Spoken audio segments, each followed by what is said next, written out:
And మళ్ళీ మీ ఈ విషయానికి వస్తే ఫినాన్షియల్ థింగ్స్కి మీరు ఇల్లు అమ్మేసి దీంట్లో ఉంటున్నారు ఇప్పుడు. ఎప్పుడైనా ఆ ప్లేస్కి వెళ్తున్నప్పుడు ఆ కార్ మా ఇంటి ముందు నుంచి వెళ్తున్నప్పుడు మీ ఫీలింగ్ ఎలా ఉంటుంది? ఏముండదండి ఫీలింగ్, ఏముండదు, ఇల్లే కదండి. ఫీలింగ్ ఏదో అమ్మటం గొప్ప విషయం కాదు. నేను అనేది ఇది మెటీరియలిస్టిక్ అండి. ఇప్పుడు మెటీరియలిస్టిక్ థింగ్స్, అందుకనే ఇప్పుడు నా థింకింగ్ వేరండి. ఇప్పుడు డబ్బు అనేది ఒక రేంజ్ వరకే డబ్బుకి రెస్పెక్ట్ ఇవ్వాలి. ఒక రేంజ్ వరకు డబ్బులు సంపాదిస్తాం, ఆ తర్వాత డబ్బులు మనం సంపాదించేస్తాం, బానిస అయిపోతాం. అది పెద్ద అడిక్షన్ అండి. దానంత పెద్ద జబ్బు ఇంకోటి లేదు. సిగరెట్లు, మందు, గ్యాంబ్లింగ్ కాదు, డబ్బు పిచ్చి అనేది ఒక పెద్ద జబ్బు. ఇప్పుడు అది కనుక ఆ గ్రిప్లోకి వెళ్తే మనుషులు కనపడరు, హార్ట్లు కనపడవు, ఏవి కనపడవు. మర్డర్ చేసినా డబ్బులు సంపాదించాలి, బ్రదర్ చచ్చిపోతే ఆస్తి వస్తుంది మనకి సగం, ఫాదర్ చచ్చిపోయి ఎప్పుడు చేస్తాడా డబ్బులు ఇస్తాడు, ఈ ఆలోచనలు కదా ఉండేది ఫైనలీ. అండ్ డబ్బుకు కూడా ఒక లిమిట్ ఉంటుందండి. మీరు క్లియర్గా ఆలోచిస్తే ఎంతమంది వేల కోట్లు పెట్టుకుని ఏం చేస్తున్నారండి లైఫ్లో? నాకు ఉందంటున్నారు, ఓకే, ఉండి ఏం చేసుకుంటున్నారు? నిద్రలేదు కొంతమందికి కాన్స్టిపేషన్, కొంతమందికి డయేరియా, రకరకాల మనుషులు. కొంతమంది వేల కోట్లు సంపాదించి జైలుకి వెళ్ళే వాళ్ళు ఉన్నారు. కొంతమంది అంటే జెన్యున్ క్రైమ్ చేశారో లేదో పక్కన పెట్టండి, కన్విక్షన్ పక్కన పెట్టండి. I'm saying what is the final. అందుకనే నేను డబ్బులు అనేది that is a part of life తప్ప శుభలగ్నంలో డైలాగ్ లైఫే కాదు, ఇది మొత్తమే డబ్బే లైఫ్ కాదు అనే దాని మీద ఈ గ్యాంబ్లింగ్ కూడా ఐ వుడ్ సే దాంట్లోంచి వచ్చిన ట్రేటేనండి. అంటే ఇది నేర్చుకోగలగాలి, ఇవ్వటమో లేకపోతే పోవటం అనేది నేర్చుకోగలిగితే బాగుంటుంది లైఫ్లో. ఇప్పుడు for example I was doing fine అండి. ఒకప్పుడు నా car Land Cruiser Prado. That was the best car, ఇండస్ట్రీలోనే బెస్ట్ కార్ నేను కొంది. 3-4 ఏళ్ళు ఉంది. పొద్దున్నే స్నానం చేసి బయటకు వచ్చి చూశాను, కారు కనపడుతుంది. దీని మీద నాకేంటి అటాచ్మెంట్ అసహ్యంగా అనుకున్నాను. కారు మీద అటాచ్మెంట్ ఏంటి? అమ్మేయన్నా అంతే, ఇమ్మీడియట్గా అమ్మేయన్నా. అప్పటికి మీ బ్యాడ్ పొజిషన్ లేదు, శుభ్రంగా ఉన్నా. నేను కొంద 25 lakhsకి. సరే డెస్పరేట్ మామూలుగా నేను అమ్మేయన్నాక పట్టించుకోండి పెద్దగా. ఎవరో 9 లక్షలు 10 లక్షలు అన్నాడు, తీసుకుపో అన్నా. ఇక దాని గురించి డిస్కషన్ వద్దు. So that is how I feel. Letting go, వదలగలిగితే చేయి నొప్పి పట్టదు, పట్టుకుంటేనే చేయి నొప్పి పడుతుంది. ఇది నాది అంటే మనం we are torturing our mind and body and everything. And మిగతా అన్నీ మర్చిపోతున్నాం. ఎంతమంది పేరెంట్స్ని కలుస్తున్నారండి, ఎంతమంది కలిసి ఉంటున్నారు ఫ్యామిలీలో, ఎంతమంది హస్బెండ్ అండ్ వైఫ్ హ్యాపీగా ఉంటున్నారు. డబ్బు విషయంలో కూడా ఎన్ని డివోర్సులు జరుగుతున్నాయి. So all this the main villain in life is money అండి. సో అందుకనే నేను ఆ మనీ అనే దానికి అంత ఇంపార్టెన్స్ ఇవ్వకూడదనే నా ఫిలాసఫీ అండి. బికాజ్ నేనేంటి, నాకున్న డబ్బు నాకు చాలా తక్కువ ఉందండి నిజం చెప్పాలంటే. అది కూడా మళ్ళీ తిరిగి సంపాదించింది. కానీ నేను నా ఫస్ట్ క్లాస్లో వెళ్తాను, నా 5-star హోటల్లో ఉంటాను, నా ఫ్యామిలీ అట్లాగే వెళ్తుంది, ఫ్యామిలీ అలాగే ఉంటుంది. వాళ్ళకి ఎంత మిగిలితే అంత పిల్లలకి ఇస్తాం అంతే. ఎవడు రూల్ పెట్టలేదు 1,00,000 కోట్లు ఇవ్వాలని. వాళ్ళ వాళ్ళు బతకాలి. ఇవ్వగలిగితే ఇవ్వలేకపోతే నోరు మూసుకు కూర్చో అంతే. అండ్ మీకు బ్యాడ్ ఫీల్, కొంత ఫ్రస్ట్రేషన్ కూడా ఉందండి దీంట్లో. బికాజ్ ఆ ఒక్క దృష్టితోనే చూస్తున్నారు జనాలు. పొద్దున్న లెగిస్తే ఎలా మోసం చేద్దాం, ఎవరిని బకరా చేద్దాం అనే పద్ధతిలో ఎంతమంది ఉన్నారు అంటే నెగిటివిటీ స్ప్రెడ్ అవుతూనే ఉంది. అందుకని I don't go for parties అండి. పార్టీస్కి వెళ్తాం, ఓకే, ముందు కొట్టేస్తాం, రాత్రి అంతా ఒకరికి వాళ్ళు మాట ఇచ్చేస్తాం, రేపు మనం అది చేసేద్దాం ఫోన్ కూడా ఎత్తారు రేపు. సో అల్టిమేట్లీ దానికి ఎంత వాల్యూ ఉందో చూడండి, మనకెంత వాల్యూ ఉందో చూడండి. సో మనిషికి వాల్యూ ఇస్తున్నావా, డబ్బుకి వాల్యూ ఇస్తున్నావా అనేది ఇంపార్టెంట్ పాయింట్. మీరు అన్నారు ఇప్పుడు నా 5-starలో ఉండాలి, నా ఫ్యామిలీని అలాగే. నేను 5-starలోనే ఉంటాను, 150 రూపీస్ రూమ్లో కూడా ఉంటానండి. అది కూడా ఉంటా. I'm telling I can afford. అంటే నేను మీ బ్యాడ్ ఫేజ్లో కూడా అలా ఫ్యామిలీకి చూపించారా? అలా చూపించని పరిస్థితి కూడా వచ్చిందా మీకు? వచ్చిందండి సిచ్యువేషన్. అంటే ఒకటి ఏంటంటే ఆ ఫ్యామిలీకి చాలా వరకు లాస్ట్ 1 year వరకు ఏం తెలియదు, అది నేనేం చెప్పలేదు ఎవరికి.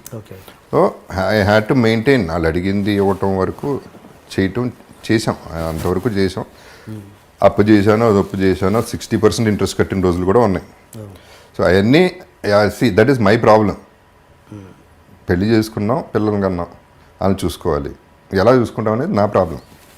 సో అది అప్పు చేశాను, దానివల్ల అప్పులు పెరిగిపోయినాయి, ఇంట్రెస్ట్లు పెరిగిపోయినాయి, వాట్ ఎవర్ హ్యాపీ. అది నేను పడ్డాను, ఆ గొడవంతా నేను పడ్డాను. ఏమంటే కంపేర్ చేసుకుంటే what is my problem in life? I don't have a problem. Problem ఉందనుకుంటే ప్రాబ్లం అండి. ఫర్ ఎగ్జాంపుల్ నిన్న సంజు సినిమా చూశాను, సంజయ్ దత్ లైఫ్ చూశాను. ఆ లైఫ్ చూసిన తర్వాత నా లైఫ్ ఎంత గొప్ప, ఎంత హ్యాపీగా ఉంది. సో రివర్స్లో ఫీల్ అయితే నోబడీ హ్యాపీ. సాటిస్ఫాక్షన్ లెవెల్ ఎక్కడ ఉంటుంది? నేను అందరికీ చెప్పేది ఒకటేనండి. ఇప్పుడు నేనున్నాను, జగపతి బాబు ఇక్కడ ఉన్నాడు, అక్కడ లేడు, ఇక్కడ ఉన్నాడు. దీని కింద ఎంతమంది ఉన్నారు? వీళ్ళందరికంటే పైన ఉన్నా కదా. అక్కడ చూస్తా, అక్కడికి వెళ్తే బాగుందని ఆలోచిస్తా, కానీ ఇక్కడ హ్యాపీగా ఉన్నా. అలా ఆలోచించగలిగితే will have much more love in the society. That is what I'm trying to say. నేను ఇంతకుముందు ఇప్పుడు ఇల్లు అమ్మేయటం అనేది అసలు నేను లేను కూడా లేను. యాక్చువల్లీ ఇల్లు అమ్మేసినాక నేను వైజాగ్లో లెజెండ్ షూటింగ్ చేస్తాను, వైఫే ఖాళీ చేశారు. సో అసలు ఇల్లు అమ్మేస్తున్నారు, బయటికి వెళ్ళిపోతున్నాం అనే ఫీలింగ్ నాకు లేనే లేదు. టు ప్రూవ్ దట్ రీసెంట్గా ఒక పర్టికులర్ విజువల్ నేను షూట్ చేసుకున్నాను వేరే దానికి. ఆ ఇంటి ముందే నేనే కావాలని తీసుకెళ్ళి కెమెరా పెట్టి గేట్ బయట నుంచుని, ఒకప్పుడు నా ఇల్లు ఇది, ఇప్పుడు ఇల్లు అదే, అడ్రస్ అదే, పేరు మారింది, అంతే జరిగింది, అంతకంటే ఏమీ జరగలేదు. ఈ ఇల్లు పోవడం వల్ల నాకేం పెద్ద నష్టం కలగలేదు, ఎందుకంటే పెద్ద ఇల్లే కట్టుకోగలను. So it is not an issue అనేది ఇంతకుముందే చెప్పాను. వాటి మీద ప్రేమ పెంచేసుకుంటే మనం ఎందుకండి ఇంకా కావాలి. ఇల్లు ఉంటే బాగుంటుంది. బ్రహ్మాండమైన ఇల్లు కట్టడం చాలా ఖర్చు పెట్టి చాలా మంచి ఆర్కిటెక్ట్, బ్రహ్మాండమైన ఇల్లు, అందరూ వచ్చేవారు, అందరికీ విపరీతంగా వచ్చేది, అందరికీ 300 రోజులు భోజనం పెట్టేవాడిని. So there wonderful times we had, all that is okay fine. But situation అది అయితే ఏమవుతుంది ఏమంటే, ఇప్పుడు హాస్పిటల్కి వెళ్తే పేషెంట్ని చూడటానికి ఒక రూమ్కి వెళ్తే పేషెంట్ చచ్చిపోయాడు, వేరే పేషెంట్ వచ్చేసాడు, పేరు మారిపోయింది, అక్కడ మనిషే పోయాడు అక్కడ. అంత సింపుల్గా జరుగుతుంది. ఇల్లు, కారు ఇట్లాంటివన్నీ అంత సీరియస్గా తీసుకుంటే I don't think you are giving value to your life. ఉన్నాయండి, అన్ని డబ్బులు ఉంటే ఏదన్నా చేసుకోండి లైఫ్లో, ఆల్ దట్ ఈస్ ఓకే. ఆ ఇల్లు మన ఇండస్ట్రీ వాళ్ళే కొన్నారా లేదా బయట వాళ్ళు? లేదు, బయట రమేష్ గారు అని బయట. ఓకే, అంటే ఓకే, మీరు మీ స్టేట్ ఆఫ్ మైండ్ ఇలా ఉంది కాబట్టి మీరు ఇలా ఆలోచించగలుగుతున్నారు. కానీ మీ పిల్లలు, వాళ్ళకి ఎంతో కొంత ఇల్లు మీద అఫెక్షన్ ఉంటుందిగా. That's a very good one అండి. See this is where I have to, అంటే నా ఫ్యామిలీ, నా అదృష్టం మామూలు అదృష్టం కాదండి అది. ఫర్గెట్ అబౌట్ మై ఫెయిల్యూర్, అక్కడ హీరో అయ్యానా విలన్ అయ్యానా పక్కన పెట్టండి. సి బేసిక్గా నేనేం చెక్కుకోలే, నా ఫేసు అలా పుట్టాను, గొంతు అలా వచ్చింది, నాన్నగారు రావటం వల్ల సినిమా ఎంటర్ అయ్యాను. మా అమ్మ she deserve the better son than me, అంత మంచిదామి. మా బ్రదర్స్ ఓ పక్క, మా brother sister in laws, come to my family, వాళ్ళని యాక్సెప్ట్ చేయాలండి. నరకం ఎక్కడ ఉంటుంది? ప్రాబ్లం ఉంటే ఇంట్లో ఉంటుంది, ఆ నలుగురి మధ్యలోనే ఉంటుంది. నాకు ఆ ప్రాబ్లం లేదు. బాధపడతారు, డౌట్ లేదు, బాధపడతారు. ఎక్స్ప్రెస్ కూడా చేయలేదు ఎక్కువ, గొడవ అవ్వలేదు, ఆర్గ్యుమెంట్ అవ్వలేదు, ఏ రోజు ఏమీ జరగలేదు. వాళ్ళు ఒకటే రిక్వెస్ట్ చేశారు, ఇల్లు అమ్మద్దు, ట్రై చేయండి అంది, కుదరలేదు, అమ్మాం. దానికి అదృష్టం ఉండాలండి ఫస్ట్. ఫ్యామిలీ బాగుంటాం అనేది అది అదృష్టం, మిగతా ఇంకేం అవసరం లేదు. ఇంకేమున్నా లేకపోయినా బతికేయచ్చు. ఇంటికి నేను ఒకటే అడిగానండి, పెళ్ళప్పుడు కూడా నేను ఒకటే చెప్పా, బయట ఎన్నన్నా పడతాను ప్రాబ్లం లేదు, ఇంటికి వచ్చేపాటు ఒక స్మైల్తో ఉండు చాలు. That is what I want and that is my happiness in life and that is what I'm getting. ఇంకేం కావాలండి?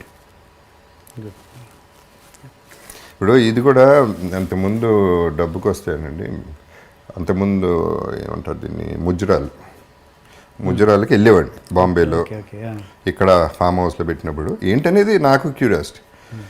2-3 సార్లు చూసి నాకు చాలా చిరాకు వచ్చింది. ఆ నోట్లు అట్ట ఇసిరేయటాలు, ఇక్కడ పెట్టటాలు, ఆడాలకి అక్కడ పెట్టటాలు, అసలు ఏంటిది? ఏం వాల్యూ ఇస్తున్నాం మనం ఆడాలకి? స్త్రీకి ఇదే మనం ఇచ్చే వాల్యూ? 100 రూపాయలు 10 రూపాయల కోసం వాళ్ళు పడి దానికోసం కష్టపడటం. వాళ్ళ పాపం వాళ్ళ బ్యాడ్ లక్ అట్లా అయింది. ఈ ఎదవలకి ఏమొచ్చింది? ఇదే పద్ధతి అంటే? ఐటమ్ ఒక టాయ్ కంటే వర్స్గా ఒక స్త్రీని చూడటం అనేది చాలా బాధ వేస్తుంది నాకు. సో నేను ఎప్పుడు ఏమనుకునేవాడిని, నా ఫీలింగ్, నేను చేయలేదు కానీ ఒకే ఒకసారి వెళ్ళాను ముజరాకి, 1,00,000 రూపాయలు చేతిలో పెట్టి వెళ్ళిపోయాను అంతే. ముజరా చూడలే, ఏం చూడలే. అది నాకు నచ్చింది. At least she'll be happy for 1 month or whatever. ₹1,00,00,000 ఇవ్వాలని నాకు అంత ఆశ ఉందండి అటువంటి వాళ్ళకి. ఇలా కాదు చూడాల్సింది, ఇది కాదు లైఫ్. ఓకే. సో డబ్బు గురించి చెప్తున్నాను. I'm coming back to that point. That is expression ఏంటి ₹1,00,000 చేతిలో పెట్టగానే? నేను చూడను కూడా చూడలేదు. ఓకే. నేను చూడను కూడా చూడలేదు యాక్చువల్లీ. నాకు అంటే ఏదో చూడాలి, తన ఎక్స్ప్రెషన్ చూడాలి, తన థ్యాంక్స్, అది ఏం లేదు. నాకు ఆ కోరిక పుట్టింది, ఇచ్చేసాను, వెళ్ళిపోయాను అంతే. అది హైదరాబాద్లో జరిగింది, ఫామ్ హౌస్లో, ఎవరో ఫామ్ హౌస్లో. మీరు ఫస్ట్ టైం కదా చిరంజీవి గారి కాంబినేషన్లో చేయడం అయితే ఫస్ట్ టైం? ఎస్. చిరంజీవి గారితో చేశారు, బాలకృష్ణ గారితో చేశారు, నాగార్జున గారితో చేశారు, వెంకటేష్ గారితో బ్యాలెన్స్ ఉన్నట్టుంది కదా, అది చేశారు? వెంకటేష్తో చేయలేదు. చేయలే. ఎప్పుడు రాలేదా మీకు టాక్స్? పడలా. లేదు అట్లా పడలా. పడుతుంది ఇప్పుడు, ఉంటుంది కదా, ఏదో ఉంటుంది. అందరం చైల్డ్హుడ్ ఫ్రెండ్స్ అండి యాక్చువల్లీ. వెంకటేష్ నాయుడు గారి ఫ్యామిలీ, నాగేశ్వర ఫ్యామిలీ, శివాజీ గారి ఫ్యామిలీ. అండ్ ఒకే స్కూలా? నాన్నగారు లేదు, బ్రదరు నాగార్జున ఒక కాలేజ్లో చదివారు, వెంకటేష్ వేరే స్కూలు. వాళ్ళు